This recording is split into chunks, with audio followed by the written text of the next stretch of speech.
Revista Arezzo, eu perguntei, mas, peraí, professor, tá lá no Instagram dele, tá lá, meu comentário tá lá.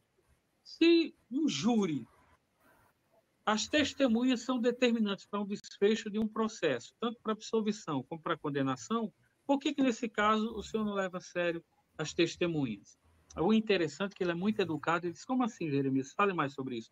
Aí eu vou conversando com ele e digo, olha, é o seguinte, nós tivemos um contingente de gatos pingados, amedrontados, porque é o que fizeram com o nosso mestre. Vai acabar com a gente também.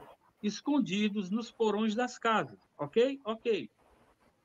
Mas aconteceu alguma coisa que, segundo o relatório dessas testemunhas, que Jesus ressuscitou. Essas testemunhas disseram. E houve uma virada de chave radical. Porque quem vivia agora escondido e tinha a morte como medo, a morte passou a ser para essas pessoas uma não um ônus, mas um bônus. A gente vai reencontrar o mestre e sair enfrentando todo esse aparato de pessoas armadas, né? Nós tivemos aí 300 anos de derramamento de sangue de cristãos. Aí ele parou, pensou e disse, isso é interessante. Mas é que eu me apego à aridez da ciência. A ciência não determina que um homem ressuscita e que não há ressurreição. Qual ciência? A ciência que é bem materialista, nesse caso, eu sou crítico. Nesse caso, eu sou crítico. Mas vamos lá. Então, Marcos, tem um contingente, pessoas que viveram naquela época, porque você está fazendo alusão aos textos de Qumran. E quando você faz alusão aos textos de Qumran, quem organizou, quem preservou foi a comunidade essênica. E João era essênio.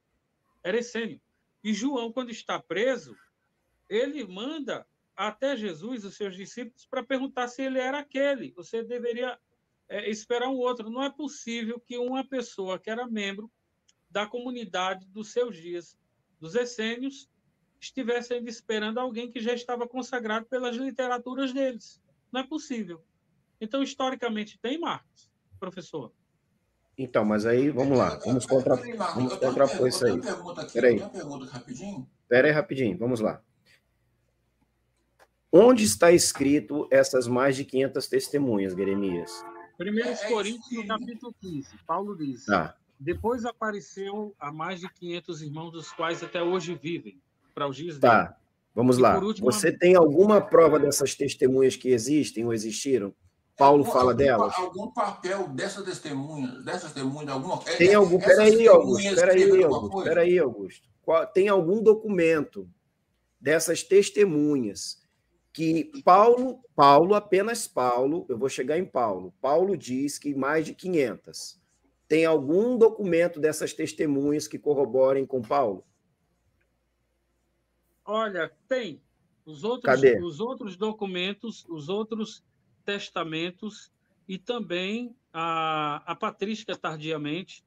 E, Não, por Jeremias. último... Qual o texto? Não, Onde eu não, posso ler? Marcos, há citações também dos que vão dizer que os cristãos afrontavam e eram mortos porque diziam que Jesus havia ressuscitado. Existe uma historicidade robusta quanto a isso. Aonde? Qual? Não, tudo bem. Qual dessas 500 testemunhas, Jeremias? Plínio, Suetônio, Tácito, todos falaram dessa perseguição aos cristãos que diziam... Tá, perseguição. Estou falando de ressurreição, Jeremias. Não, ressurreição. essas testemunhas eram perseguidas porque diziam que houve uma ressurreição. Está linkado. Aonde está isso, Jeremias?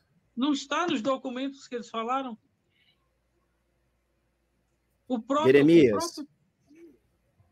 Jeremias, vamos lá. Você citou que Paulo disse que mais de 500 testemunhas testemunharam a morte e ressurreição de Jesus.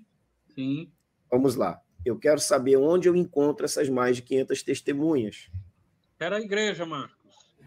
Era a igreja. Eu acho interessante isso, Marcos. Eu acho interessante isso, meu irmão. Porque muitos dizem o seguinte, se for uma ressurreição, um fenômeno extraordinariamente grande como este, por que os outros da época de Jesus não documentaram nada? Porque Jesus se manifestou ressurreto para a sua igreja. Ele não se manifestou para Anás e Caifás, por exemplo. Ele não se manifestou para Pilatos. Não, só foi para a sua igreja. Espera aí, Jeremias, vamos lá. Paulo chama de irmãos. Espera aí, Jeremias. Aí entra uma outra problemática. Aí você me perguntou. Quem é que testemunha isso? Estão nos documentos de Qumran. uma vez que os documentos de Qumran também são utilizados para endossar até o Novo Testamento, tá? Para endossar o Antigo Testamento. Sim. Não, muitos textos lá, inclusive, ó, textos de Enoque, que falaram que serviram para poder dar testemunho do Novo Testamento. Beleza? Qual, Marcos? Assim, não, depois eu posso selecionar para você, porque está tudo separado numa pasta aqui. Assim como os textos de Qumran serviram para endossar o Antigo Testamento. Aí entra uma questão. Quando eu cito aqui o Messias antes de Jesus, que é o Menahem, existem documentos escritos, assim como o Novo Testamento, são documentos escritos. E aí existem, por exemplo, quando você cita Paulo, várias passagens de Paulo ali, como a ida dele ao terceiro céu, foram parafraseadas do texto de Enoque, um texto de 300 anos de Cristo. Oi? E não pode acontecer semelhança? Por exemplo, eu evito falar isso, professor Marcos, eu evito falar isso para não cair na tentação dos haters, porque se eu falar é minha verdade. Mas eu saí do meu corpo quando eu estive em coma. Ontem eu falei isso lá na live do amigo Antônio, e um senhor lá que se diz cristão, que eu acho que ele não é cristão, só está usando nome, mas enfim, ele disse o seguinte: não, é que você foi anestesiado, não anestesia geral, como induzido. Não é tudo isso, não, você está supervalorizando. Ele não sabe da minha vida. Eu tive parada cardíaca, eu tive o meu rim parado, eu cheguei com segundo o relatório médico, o paciente apresentou um grau de Covid importante, ou melhor, no superlativo, importantíssimo. Então, cheguei com um quadro de Covid importantíssimo, sem respiração, com parada cardíaca, depois parou também meu rim,